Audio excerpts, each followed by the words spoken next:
going on, everyone? Welcome to the 25th episode. We made it to 25, Moody. Is that crazy or what?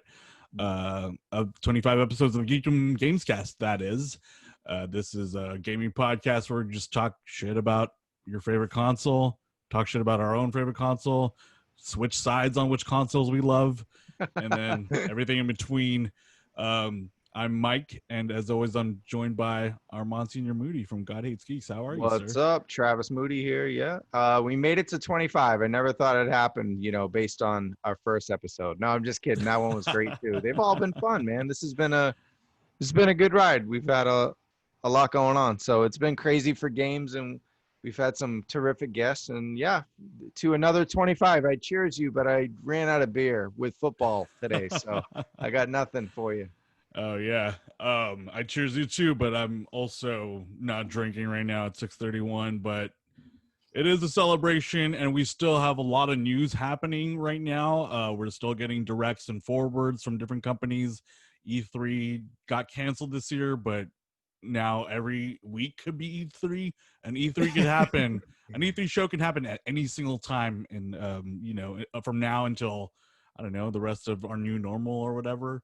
But before we get into that, how are you, sir? And what have you been playing recently? We still have video games coming out, even though the generation's about to end. Right. I was just going to mention our last episode, we did Ghost of Tsushima deep dive. If you haven't seen that one yet, it seemed like it slipped through the cracks because we did our big Gamescom one and we put that out there, and that was kind of the vibe.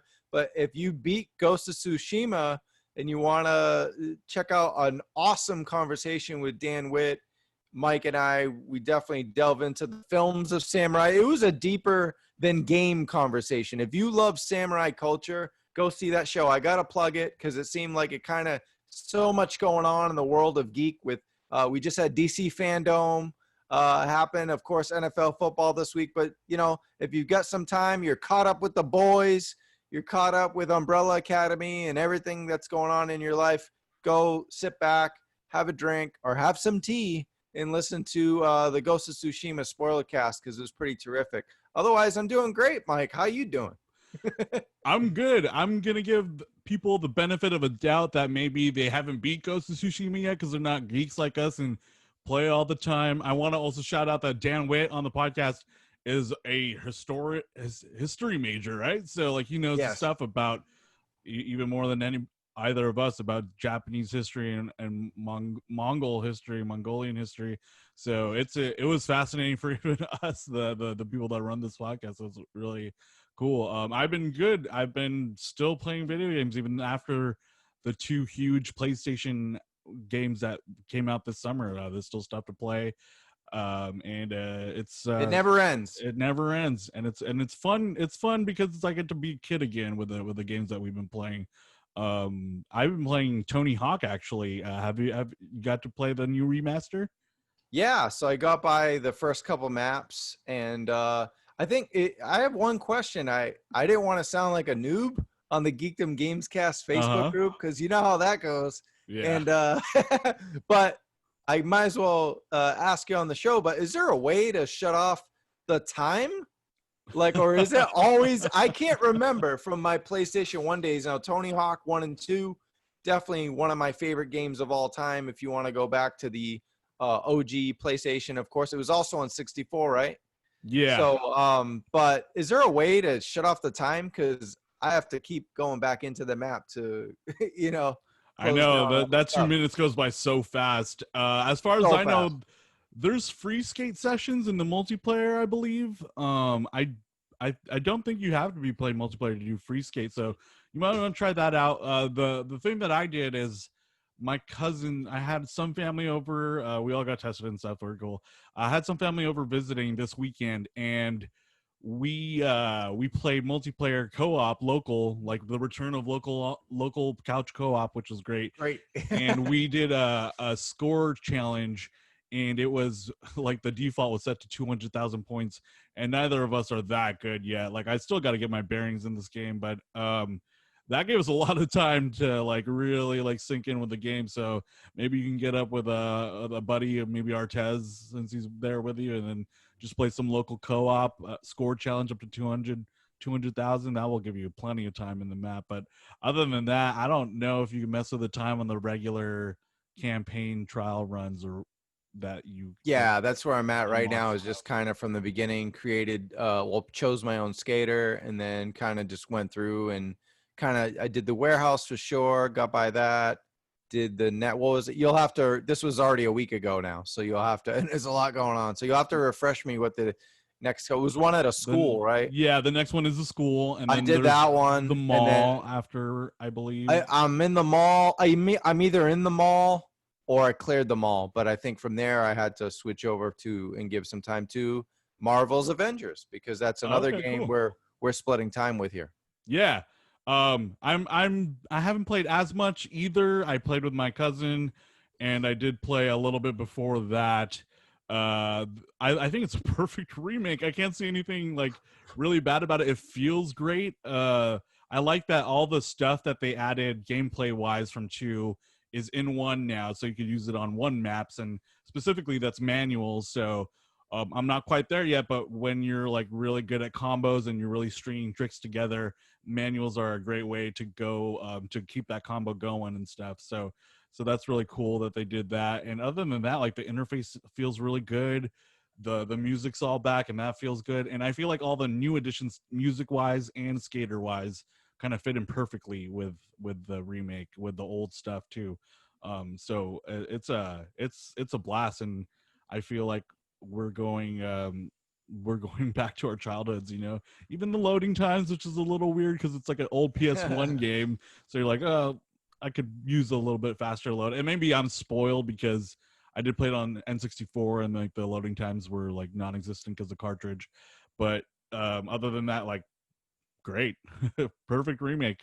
Yeah, 40 just 40 hearing. bucks, perfect. Yeah. Oh, it's great. And just hearing the music again from back and then they threw in some new tracks that more or less fit in with the vibe too. So they perfected that. It does look beautiful just on an Xbox One X and everything. It looks fantastic. And yeah, it wasn't so much muscle memory for me because it's been just way too long, but definitely those things like I remember that. I remember that. I don't know how if I'm playing that way. Like some people are like, "Oh, I got the muscle memory and I'm already killing it." I'm like, I'm not doing that, but at least I'm like, yeah, that's like I spent whole Saturdays doing that, you know, trying to do that trick or trying to clear Yeah. that map or whatever. So definitely brought back a lot of good memories. I guess maybe the only sad thing is not having like a bunch of buddies around or whatever, like ordering some pizza, getting some beer, some people doing some other stuff, you know, with Tony and having Tony Hawk. And that's just,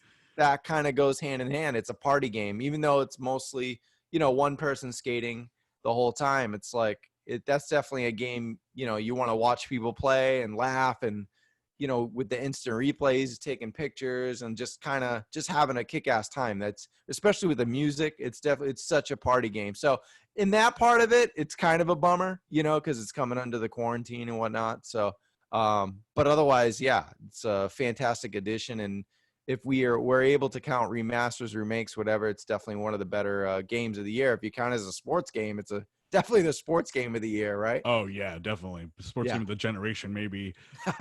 I will say that nostalgia wise, I wasn't quite old enough to be drinking beer or anything else during when I was Oh playing no, Tony I mean Hawk. neither was I, but I'm just saying for the moment right now, it would be fantastic to have Yeah. uh, a little GHG party with some Tony Hawk. You know what I mean? Yeah, that's why it was cool that I had some family over because that's who I was playing Tony Hawk with back in the day, was my family. So we all were just like, oh, this is a blast from the past, and we had pizza, coincidentally. So it's just like one of those nights, pizza, chips, and then just playing Tony Hawk. It was See freaking that? great, If dude. my COVID test that I'm taking tomorrow would have been the other day, you could have invited me had I gotten the results in and everything. I don't Yeah, know. man. Yeah, but Oh, there's more time for that later. Um, exactly.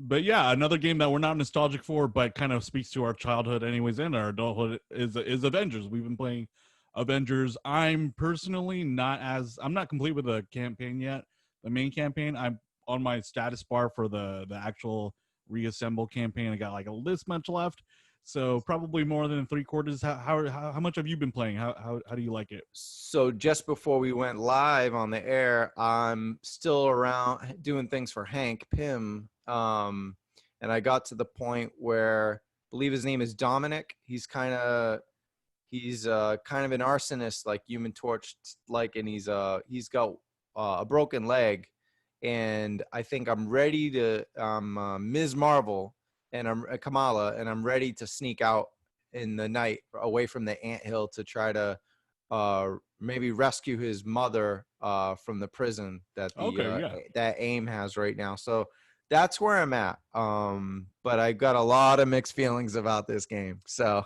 Same here, bud. Let's start with what is your first. Let's do one of those compliment sandwiches. What do you like about the game so far? And then we'll get into the nitpicks, and then we'll end on something that we like. What are you enjoying about the game so far? I think the problem is I keep questioning, like, what if this wasn't an Avengers game and it was just something else? Like it was the exact game, but like made up characters. Oh, Like, I'm just saying, you know what I mean? Like replace what people call like the flea market cosplay right. Canadian Avengers. The cosplay MCU characters. But it's their stand-ins from the movies, right? Imagine if you gave and I have a history of standing in for famous people, but imagine if you gave people like me, free reign with with the acting. That's what you're getting here. But what do I like? Woohoo! Well, I do like me stuff. let me jump on that point because Sure. I think what they did is they shouldn't have. It's weird because in the movies you would think that Hollywood would cast people that like look alike and are just the same definition of beautiful that like people say that Hollywood is dumb for doing all the time. You know what I'm saying? Like the typical handsome for the sake of being handsome. I feel like the game does that when they could do anything because they are coming up with these images on their own and designing it on their own. It's weird that everyone like Hank or like no, not Hank, Tony and Bruce kind of look alike in a weird way. Like they look Yeah. very similar, and it's just like the actors themselves look different. And then in a video game, you could even make them even look really different. You know what I'm saying? And I don't know why they decided to go with such a very close to the MCU design for some of the characters, Yep. like Black Widow, Cap in the beginning, and even Thor. Like they have a history of so many different kinds of outfits and stuff. And like just like Arkham Asylum did, why didn't you play on something different? Like make a different choice besides just making the safest choice, which is to be Well, I think I exactly have like an the answer. movie. I have an answer for that, and I also have an answer for your first question. Just getting warmed up here, Yeah, yeah, for sure. But I think the thing is when it was the Avengers project, that's when Avengers movies were really hot. I think we're talking like around even Age of Ultron now. Like if Avengers is 2012, original one, and we're looking at 2015 E3 when they released the title screen. So we're right in the thick of the hotness factor. We're already getting ready for Iron Man 3 and all that stuff, you know what I mean? So, and Ant-Man and Guardians, and we're right there. We're in the thick of this MCU. So I think capitalizing on Avengers 1 and 2 at that time made sense. Should they have made adjustments in this long 5 year? I mean, yeah, but since they do plan on making Marvel's Avengers their destiny, and basically we're going to have custom uniforms and different skins for a long time. I mean, we do right in the game right away. You can change the look right away. Yeah, Almost. which helps a lot, I feel. Yeah, As soon absolutely. as I could, I changed Black Widow's look. As soon as I could, I changed Hulk's look. And immediately I'm just like, okay, I'm fine with this now. These feel like different characters. It feels like an alternate universe. I don't feel as much as I'm playing as the stunt doubles or whatever. Right. What's cool is, I was going to mention that too, is while I'm working for Hank Pym on the Pym Hill, I kind of have the Ant-Man uniform for all 3 of the characters I have right now. So Kamala's got the red and black. Hulk, actually, I don't know why, but so early in the game, he's got this red and black, like almost judo shorts. And then Iron Man's got this really cool classic red armor with white. So we got the red, white, and black, and we're working with Hank Pym. So it's kind of cool that I'm kind of creating my own Ant-Man strike team, if you will. So that stuff is really cool. Being able to get skins really early is definitely a plus. But what do I like about it? Definitely Kamala Khan.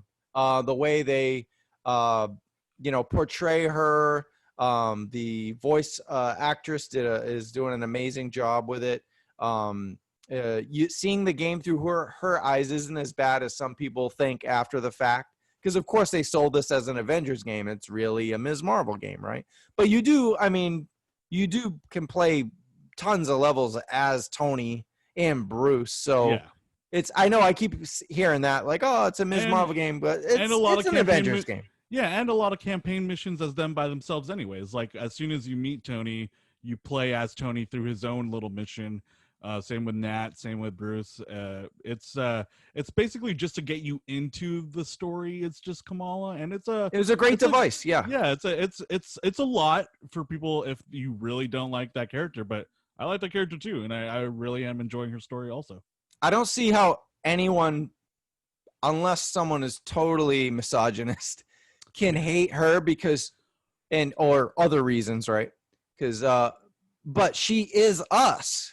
Yeah. Like, she's geeking out about being with these Avengers. So I thought it was well thought out to not just be like, hey, you're going to be Captain America right away and clang, clang, clang, and like been there, done that. So that approach definitely, to me, it even saves this game from being like a failure almost. Like the fact that we have such a engaging character as Kamala, and seeing this, and this narrative is pretty fair. It's not as good as some of the comics I've read, and not as bad either, but it's a pretty fair narrative so far. I'm so early in the game. I think I'm just over 33% or something like that in the campaign. So a little bit of a chunk, but I haven't, between Tony Hawk and some of the other stuff that's going on that we're going to talk about, I wasn't able to play a whole lot. But so far, I'm liking what I see from the story, the skins, and definitely Kamala's narrative. I'm interested to see where it lands.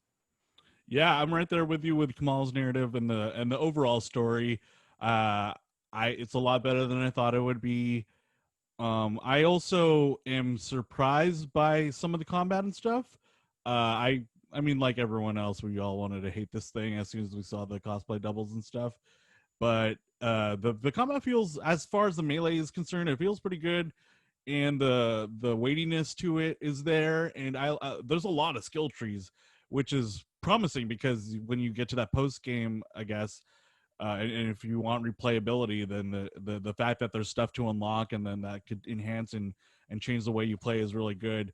The thing I'm bummed out about is, and I say this from someone who is notoriously the guy that gave Anthem a 4+ when he first played it, is say what you will about that game, but the fight felt really good. And for Iron Man and Thor, I'm kind of disappointed with the flight for them. And for Iron Man himself, I think it's an issue of, he'll probably feel better when I get more techniques and skill points for rockets and lasers and stuff. But when you first play him, it's kind of like a little, when you first play him after his first level, it feels a little bare bones and kind of janky.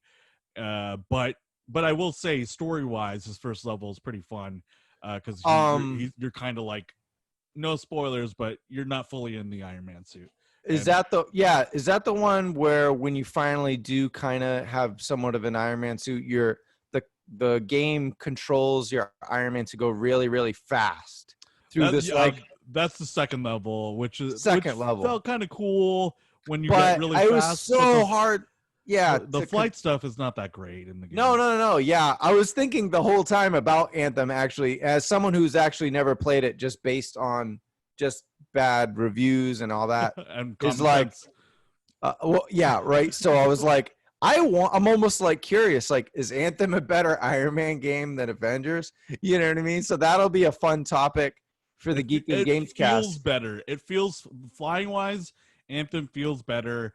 The only thing in Anthem is you can't shoot while you're flying forward, so this has that. But with a subpar flight system, it's not that great, you know. It's disappointing for me.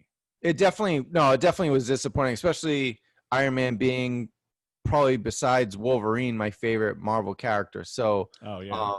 and Thor is probably my third. So at least he felt good. He kind of reminded me of Thor, a mix between Thor of the comics and Thor of the movie. So I like, and I'm so early. I haven't gotten even to unlock Thor yet or anything, like I said. But when I got to play him, just even on A Day, he felt really good, kind of Kratos like from God of War. And you've heard that people have heard these impressions for a while now because of E3 and New York Comic Con. But Right. I do like him. But Iron Man, man, he looks great, but it's so disappointing to control. And oh yeah, that's right. I should bring this up because there was an area where I just about quit. I mean, I literally rage quit, and then I was like, all right, I'm just gonna go on YouTube and see how they did it. Fuck it, because it was like 6 times in a row. It was the very first Iron Man map when you're in like a New York City type, Manhattan, Right. and I get to the AIM facility and I'm wiping everybody out. I'm sitting on the circle that Jarvis is ready to unlock, and it keeps saying mission failed, and there's no enemies in sight. I keep killing them, and like I don't know what they're doing. And then so it was like 6 times in a row. I figured it was a bug, so I like looked up bug, and there was no bug. So I went on YouTube and just looked at the first video, and the guy cheeses. I don't know if you saw my post, but he cheeses the hell out of this. He basically just dodges the entire spam dodges the circle button the entire time on that unlockable terminal, that locked terminal that Jarvis has to unlock or whatever. So I did the spam thing, and of course, like in 10 seconds, it was done. And I'm like, I really just wasted like a whole hour. But I was trying to play normal, not cheese it. I was trying to, and then Yeah. I caught a lot of flack in actually the YouTube video. Caught a lot of flack from gamers that were like, oh, the whole get good thing and all that. But they were like, you're not powered up enough. You got to parry. You got to use all these other weapons. And I just maybe didn't have those weapons unlocked or anything. So at the time, maybe my Tony was only strong enough to do the spam mode. And I think that's what the YouTube guy did. Thankfully, he did the spam thing, because had I watched another video where someone was really a powerful Tony, I would have been screwed, because I probably didn't have the rocket propulsors and stuff that he did. So I don't know. Either way, it really turned me off. Thankfully, once I got past that, I got back into the story, got back with Bruce and Kamala, and started getting back into the loop of things and started to like the game again. Yeah, I mean, I'll defend you in saying that that's just kind of poor level design, anyways, because we've seen that before where you have to stay on one area and guard a thing. Destiny does it all the fucking time. You literally have to stay in the proximity of this circle highlighted area and then guard it while a horde is coming. And I mean, it could be cool and fun, but It's so gamey. It's so yeah, gamey. and Like, Iron Man's a flying superhero that even if with all the guns and stuff, it's not enough at the beginning to like have like a horde mode thing right there. Like that's just bad design on their part. It should have been more like later on in some levels that you have to bounce from area to area to keep unlocking them, and sometimes enemies will recapture that stuff, and that would be more, I feel like, of an Iron Man situation where you're flying from platform to platform and like doing all that stuff. So yeah, I think that's bad level design, and that's one of the levels that you're playing with Iron Man by himself. You can't play with other people online and stuff. right. Speaking of which, the matchmaking kind of sucks. It takes too long for me. I feel like even non-campaign missions, a lot of just like the regular side missions or even some of the training stuff, I wait a while. I'll get one person, and then we'll wait forever. That person either drops, or we'll just both start the game. I haven't been in a match with all 4 people. I'm hoping this changes with Endgame, because everyone's at the Endgame maybe already, and like everyone rushed through, but it kind of brings up one of my biggest pet peeves with this game, is that the way the how it feels like 2 different games all at once kind of sucks. Like it kind of sucks that it's a Destiny clone throughout the campaign also, and then it's Endgame stuff. The Destiny clone stuff could have happened after, maybe like start to do it towards the 3rd act or whatever, because some of that stuff is really janky, and it kind of takes the It's momentum repetitive. away, and it's repetitive. It's a Yeah. grind. It's a whole grinding for skins, like grinding for items, and it's not, it's not really. They do give us a Like so far, it seems like a pretty invigorating campaign, but the rest of the stuff is not what we want from an Avengers game at all. So They really, it's that whole games as a service. That's the direction they went with on this. It brings in more money, so that's where they went. I mean, imagine if Naughty Dog got together with Marvel, because that's kind of the style they're doing anyways, the Tomb Raider, Uncharted style of Right. linear kind of thing. And imagine if they stripped away all the online and even like made it just a Miss Marvel game, and then the Avengers are in it. Like the actual combat and the actual immersion and the gameplay would be great. And then if you slowly add stuff into it, like you could find it like a better balance. But I don't think this is a good balance of having this big games of a service world than and something that wants to be like a good narrative. You know what I'm saying? Which kind of Yeah. sucks. Like I could see Ultimate Alliance being more of a games of the service, if anything. And this feels and the best parts of this game feel kind of like Ultimate Alliance, but a lot of it is janky. I mean, Agreed. obviously this is our first impressions or whatever. So, are you gonna keep playing it? Are you still in it? Oh yeah, Yeah, absolutely. I'm a superhero nerd, man. I'm gonna keep rolling. I'm liking the yeah, story. me Like I too. said, I was just playing before we had to shoot the show, but it's not an addicting game though. It's not like some of the games we've had early, like a Final Fantasy or whatever, or like Persona or Ghost of Tsushima, where I want to play for like 5 or 6 hours. I mean, to its benefit, what's nice is I can just play for like a half an hour and do a couple missions, and that's nice to have a game that isn't like we were complaining about being open worlded out. At least we're not Yeah, really getting that with this. It's mini maps like that are kind of open world. There's really not much in them. There's some trinkets and treasure chests and stuff that you find. yeah, like a little bit better gear, and then like maybe a cosmetic if you get really lucky, but I haven't got that yet off a drop. No, So definitely. But what would you give Tony Hawk Pro Skater 1 and 2 and Marvel's Avengers just early Bible scores in case people are wondering, at home? yeah, for sure. Personally, I would give. I mean, Tony Hawk so far, I haven't hit a big hitch at all. So I'm going for a remake for what it is. Like it does it really well. So I'm going like maybe 4.75, like really high. I'm really Nice. high on that game. I'm really digging it. The only bad part about that game, like I said, is me, is I need to get better, and then I'll probably enjoy it more. Avengers, oh man, like even with the fact that I'm a big superhero head and I love Kamala Khan, and I actually am a big fan of Kamala Khan.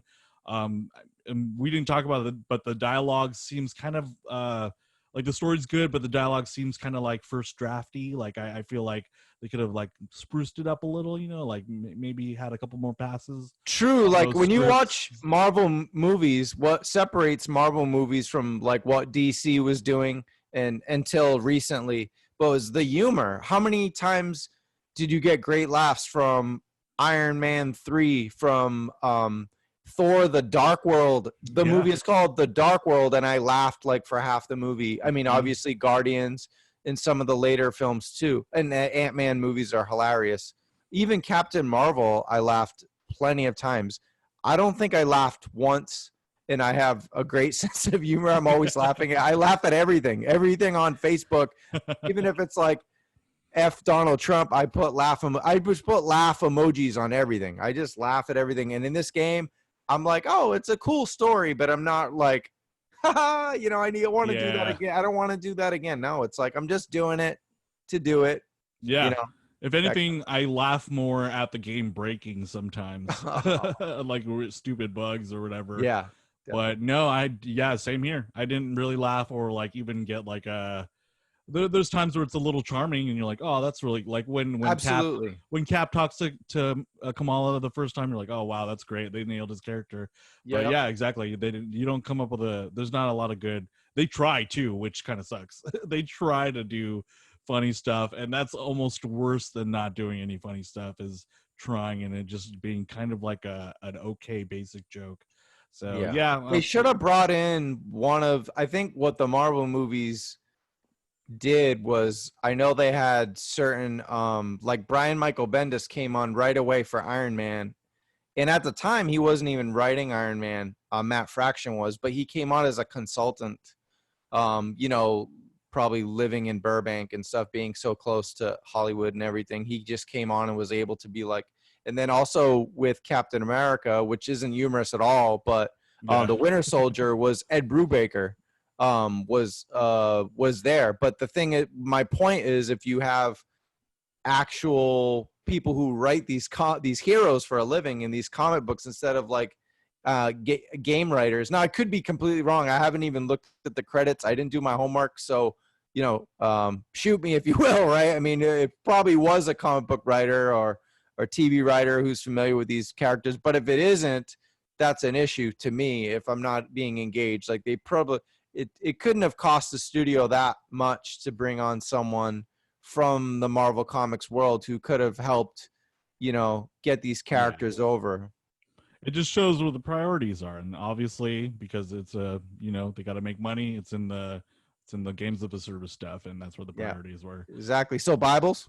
Yeah, for Avengers, even with a little boost of me kind of loving the Avengers and stuff, it's probably like a 2.75 right now. Mm-hmm. Like it's still it's a very playable 2.75, and I'll continue to play it, and hopefully the end game will change my mind about some of the matchmaking and some of the other jank.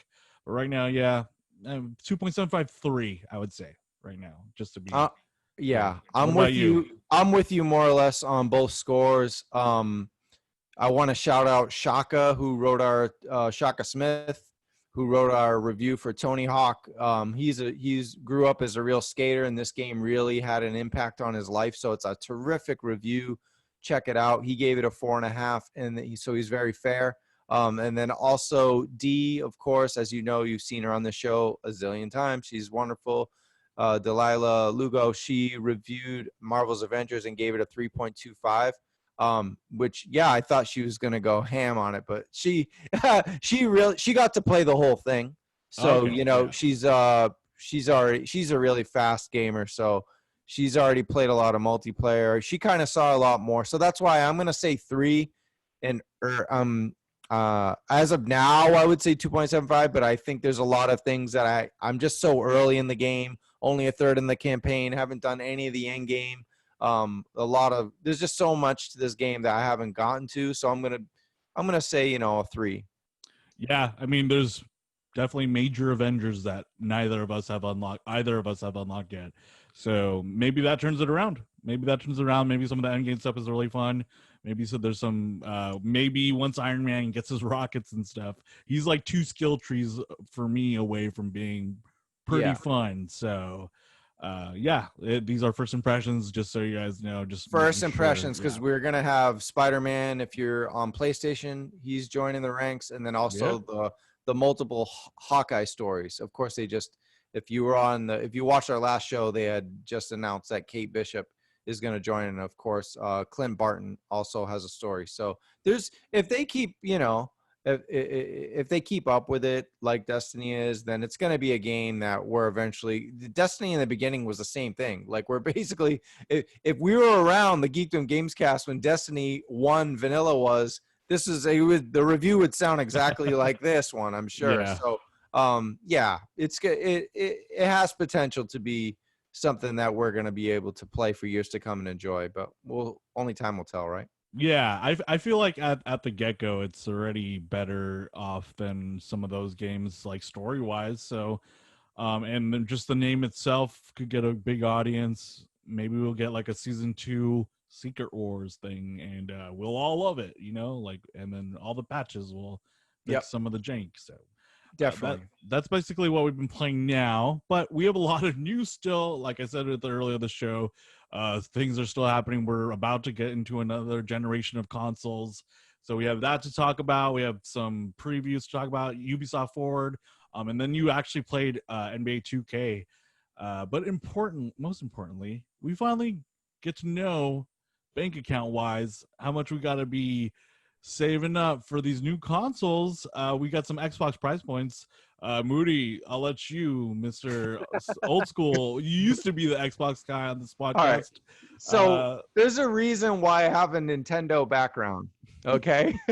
I don't want to be biased. Look, longtime Xboxer, always been an apologist for everything Xbox does. I hate that word. I hate that term, but it's what it's come to. Um, the bottom line is this. They came out $299, but eventually that's not going to be the system that I'm going to want to play with the Xbox Series S. It was a wonderful deal there for everything that you can get with the ecosystem and the Game Pass Ultimate. Of course, it's going to be $25 a month for 2 years or something like that. Some pretty good deal to be able to get everything, all these games without having to buy anything. And you get the EA early access is now included. Look, Huge. they did a great job selling the Xbox Series S, but they did not do a good job selling the Xbox Series X. $499. And we're gonna know in a few days because PlayStation just announced that they're doing their price reveal, or I don't know, they're gonna do a reveal event. Hopefully, they do give us a date. Should be interesting because November 10th is when both Xbox consoles go on sale. So it'll be pretty fun to see the date they choose. And then also, so on Wednesday, they should reveal at least the price. Now, I did say this. Thank you, Microsoft, for lowering the price of the PlayStation 5. Yeah. Because this whole Because, time, Sony was like, we're going to wait on them. And now they're probably spent the whole weekend being like, fuck, dude, what can we cut? Like, what asshole manager can we fire that could free up a lot of salary to knock down this price point or whatever? Yeah, that's a good point. That's funny. Yeah. And it's funny that we're talking console wars because just briefly, September 23rd on CBS All Access, there's the console wars documentary is coming out. There's a trailer online, so go find it. Of course, it's about old 80s consoles, but it's just funny the timing of all this. And one leak I heard before we forget is that there may be on Wednesday, they may announce Final Fantasy, not Remake 7 Part 2. Which is what we all want. Yeah, what we want. But Final Fantasy 16 could be a timed exclusive for PlayStation. So there's another reason. This Wednesday is just going to, I feel really bad for Microsoft. They had their whole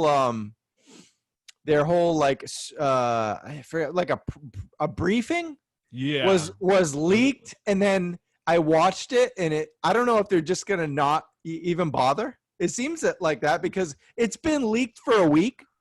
And you watch it, and it's just like Phil Spencer and Sarah Bond and this and the other corporate lady from Microsoft. Sorry, I don't know her name. She sits with someone, and they just kind of, all the jazzy corporate words, and we're all excited and all this stuff.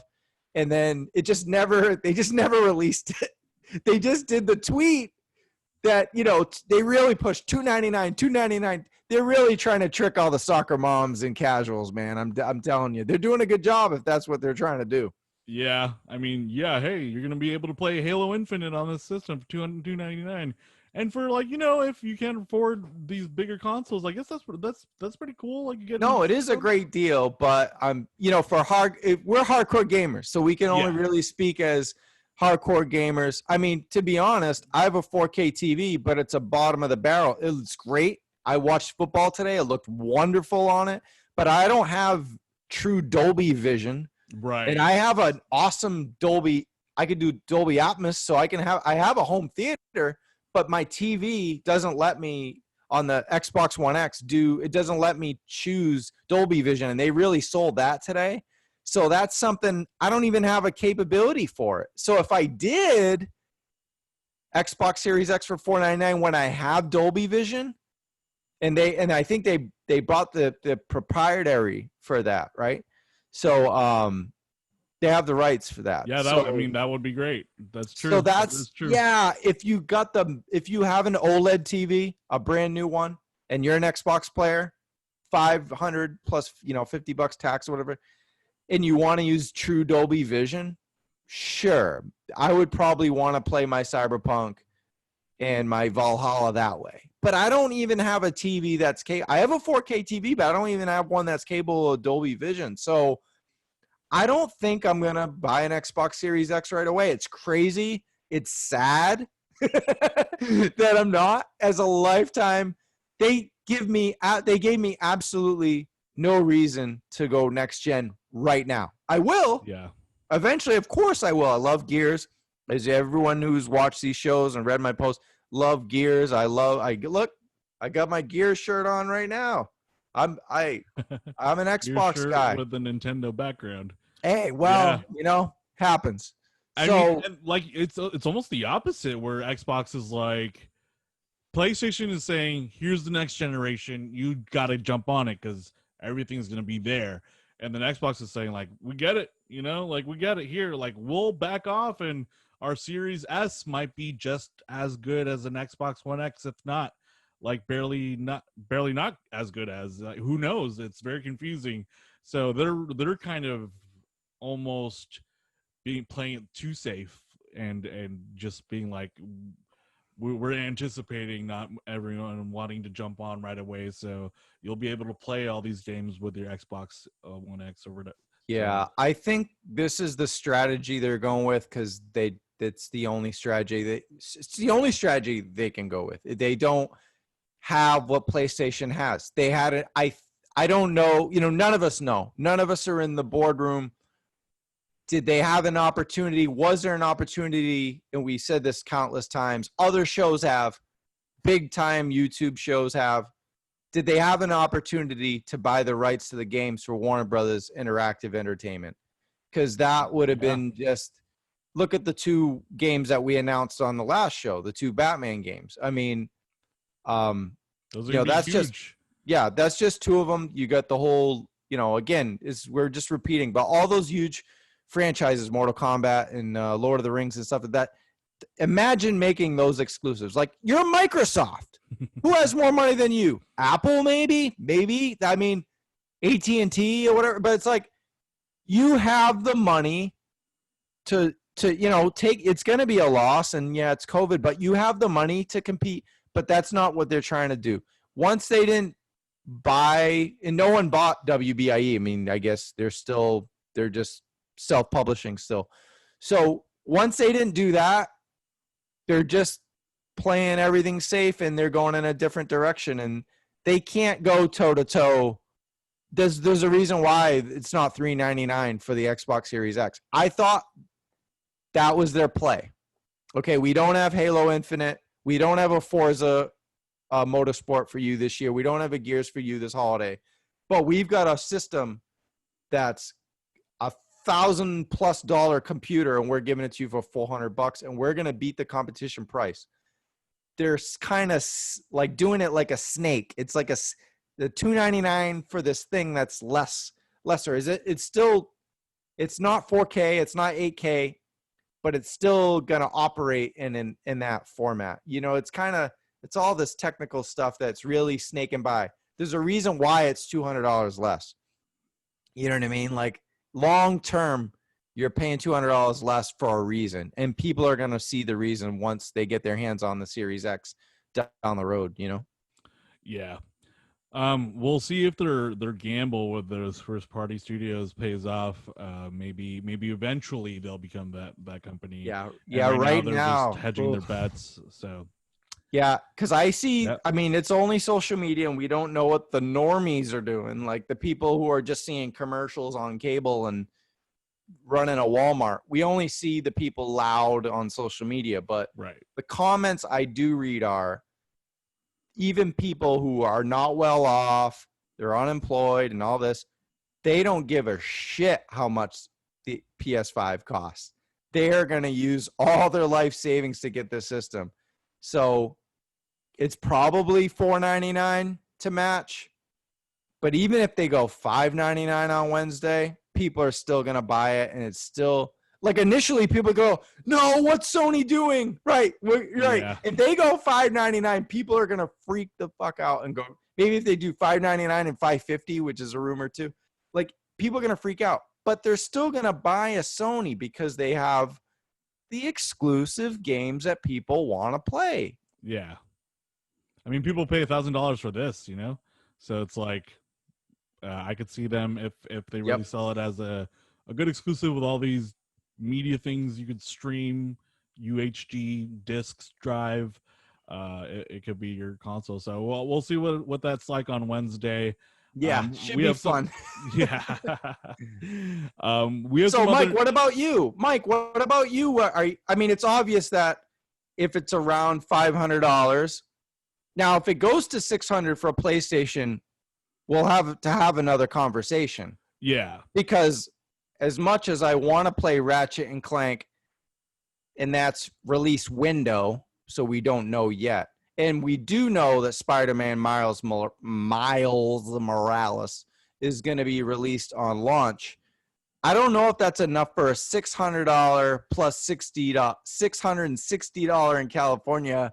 I don't know if that's enough for me either. I might stick to the Switch and just play Mario games all day. Oh, I don't know. We'll have another conversation, but I think at $500 is a great price point for PlayStation 5, and that's expected. I think $500 is wonderful. I think people are going to use their whole paycheck or 2 paychecks to get this. They don't care because they want to play Spider-Man, even if it's an 8-hour expansion or whatever you want to call it. It's the game people want to play. It's the game people want to buy. It separates the two consoles, and Ratchet and Clank looks wonderful in the multiple gameplay. And while it's more of a cult hit, I think it's going to be a bigger mainstream hit than we think. I think once the reviews come in, it gets the 8s and the 9s. I think the word will spread around about Ratchet and Clank, and I think people are going to pick that one up for the PlayStation 5. Yeah, I mean, my position on this podcast stays the same. I'm gonna go with the PS5 at launch, and eventually, once it's worth it, to get the Series X. But I'm not in a rush at all on the Series X, and I am, I'm hoping it's not gonna be $600, but I'm a lot like those other people in that I will find a way to make it work, probably. Depending on is Christmas going to be a thing this year, and am I going to have to buy all those presents? Is the mail going to be able to deliver this presents? There's a lot of things that could happen, but I'm pretty set on. I'm more yes than no on buying a PS5 at launch. So no Xbox Series S or X for you at launch. I am very happy with my One X, and I am too. I have a suspicion that the Series S isn't that much of a launch over that, so I'm pretty happy there, and I dig. I'm gonna stay with the Microsoft ecosystem. I'll be there, and I'm excited to see what these first party people do. But as far as like shelling out that much money for a new console after just getting my One X like a couple years ago, I'm not quite ready to do that yet. And I've had the Series X at launch, and I still and it even is not it still messes up every now and then. Like I get like a crazy screen of static, and I think I had a bad console, but it never bricked, so I didn't bother to have to send it and all that. It never really caused too much of an issue, but it would be nice to get out of that and get up, but still they don't. With someone who's already happy. I'm already happy with my Xbox One X, just like you are. So that doesn't mean I'm only playing PlayStation. When Yakuza Like a Dragon comes out, Game Pass, yes.